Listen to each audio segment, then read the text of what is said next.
फिरोजाबाद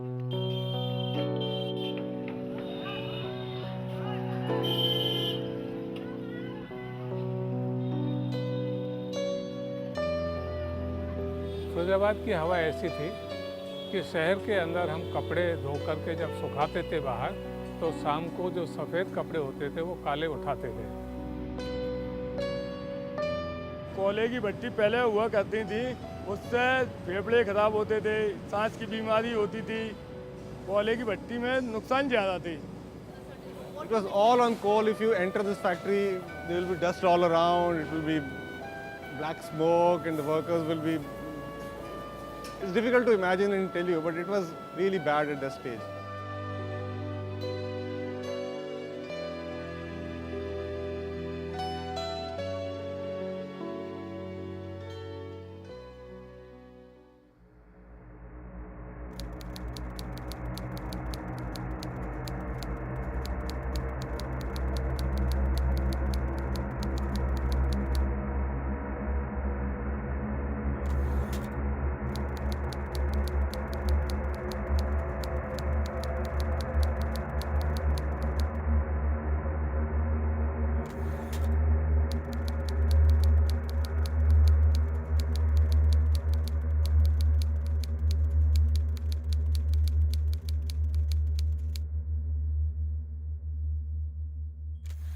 पहले तो ये लगता था कि पता नहीं इंडस्ट्री बंद हो जाएगी फॉरएवर यहाँ पे, जब टाइपिज्म के चक्कर में।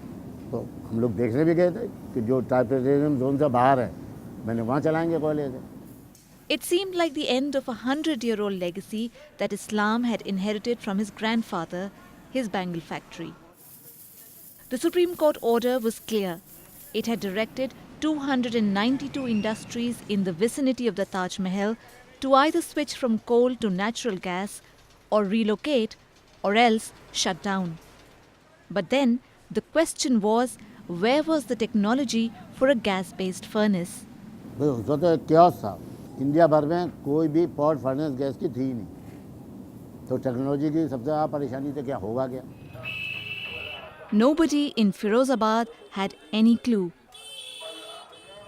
जैसे पुराने वाले में है, उसमें कोयला जो है ये नीचे से है, तो ये सारी फर्नेस इसी टाइप से होगी, कोयला नीचे से आएगा और ये गैस ऊपर निकलती है, हो जाता है। दिस इज द नॉर्मल पुराना तरीका। अभी नए वाले में हम ये सोच रहे हैं कि The only hope rested with a group of technology experts from India and Switzerland who had recently started work in the Firozabad cluster.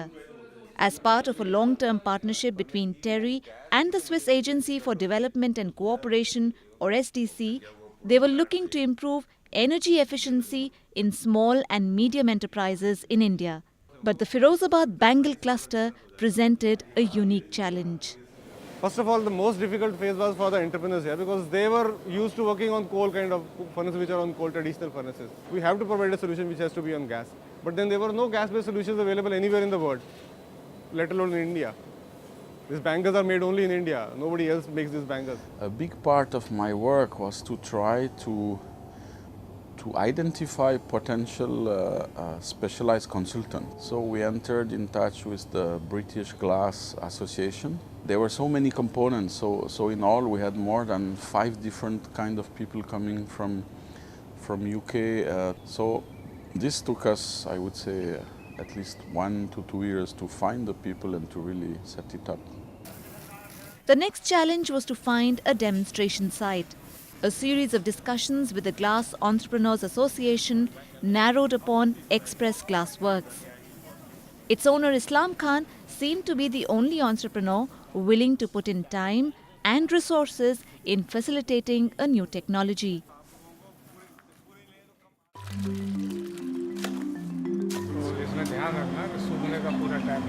Another important ally was BC Sharma, a local entrepreneur with a sound knowledge of the glass technology and a strong flair for innovation. As a local service provider, he had to supervise the fabrication of the demonstration plant. But in a sense, he also played a critical role in bridging the gap between the workers and the researchers. दोनों ओर बड़ी rigidness थी। Worker अपनी जगह rigid रहता है, technocrats के साथ भी लगभग वही बात होती है कि जो वो एक बार सोच लेते हैं, समझ लेते हैं उसको पूरा एनालिसिस कर लेते हैं, उसके बाद में वो ये चाहते हैं कि ये एज इट इज़ इम्प्लीमेंट हो, जो बड़ा मुश्किल होता था दोनों को अपनी बात को समझाने का। The Terry SDC furnace works on the principle of recovering heat from the flue gases which go waste in a conventional furnace. The furnace is fired centrally by a single burner mounted on top of the furnace crown. Before the flue gas reaches the chimney, it passes through a heat recovery system called the recuperator. Using this device, the hot flue gases raise the temperature of the incoming combustion air drastically from 40 degrees to nearly 600 degrees centigrade. Thus, the amount of energy usually needed to attain this temperature is saved. Compared to the retrofitted gas furnaces that were locally available in the market, the recuperative furnace was 35% more energy efficient. However, achieving this benchmark required both patience and perseverance. Too often in India, and not only in India, technologies are introduced too early. In a sense, they are not developed to the level they should, and then failures are occurring, and then often, let's say, potentially successful technology are just abandoned. People have to understand that it takes much more time. So an intervention in technology cannot be done in 1 year. It has to be 5-10 years to succeed. As the first entrepreneur to adopt the new technology in 2001, Islam was happy with the results.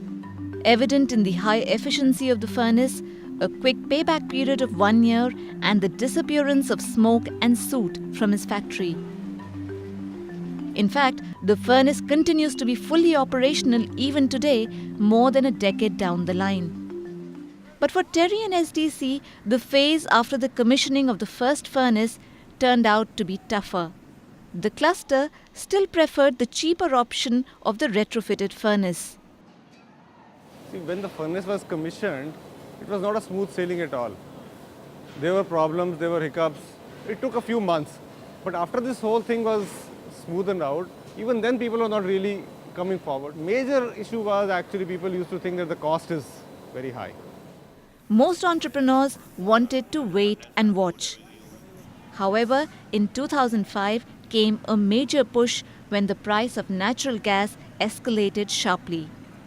Technology prove हो चुकी थी, वो समझ रहे थे, लेकिन शायद उनको उसमें इतना फ़ायदा नहीं दिख रहा था कि वो इसको लगाते। इसी बीच में गैस प्राइसेस थी, वो 6 रुपये से बढ़ के 10-12 रुपये हुई, तो उससे जो है सीधे सीधे उनकी प्रॉफिटेबिलिटी पे अटैक हुआ। जैसे जैसे दाम बढ़े उसमें तो सेविंग और ज़्यादा हो रही थी। भाई एक बात सोचिए कि जब शुरू में लगाई थी तो 4 रुपये थी, तो 1 टन बची 4000 बचे। गैस के दाम हो गए 8 रुपये तो बचे 8000। गैस के दाम हो गए 15,000 तो 15,000 का डिफरेंस आया। इसीलिए सबकी सब मेजॉरिटी हो गई अब। Finally, the trajectory looked something like this. A slow and static beginning from 2000 to 2004, followed by a handful of early adopters, and then a sporadic rise in which the recuperative furnace saturated the entire cluster by 2013. As a result, the Firozabad Bangle cluster saved nearly 98,000 tons of oil equivalent of energy and brought down over 250,000 tons of carbon dioxide emissions. I think what really made this intervention successful was the approach that we were taking while working with this cluster. It was a very long-term approach, a holistic approach, I would say. It was not only about developing the right kind of technology and demonstrating then this technology that it works, but then also disseminating it and really staying through the dissemination process, really engaged with this cluster. Today, Terry and STC's legacy in Firozabad goes beyond introducing a new technology. What will perhaps last longer is the cluster's awareness and appetite for energy saving in all its operations.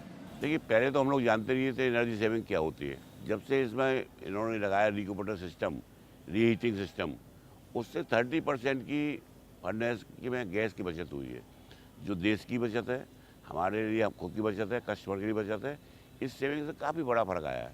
I think this tells us a great story that we need to work with a range of stakeholders, but particularly local manufacturers and local service providers, to see how this can be disseminated. And as we look to the larger picture, this needs to move to other clusters, and it also needs to move to other kinds of furnaces, reheating furnaces and so on. So within the context of this technology, but also within the context of the larger MSME program, whether it is of the Ministry of MSME or whether it is the BE's program, we are looking at very specific goals of technology development and of its deployment at a large scale by working with the local stakeholders. This, I think, provides a great opportunity to design the programs for replication as we have them for the 12th plan period.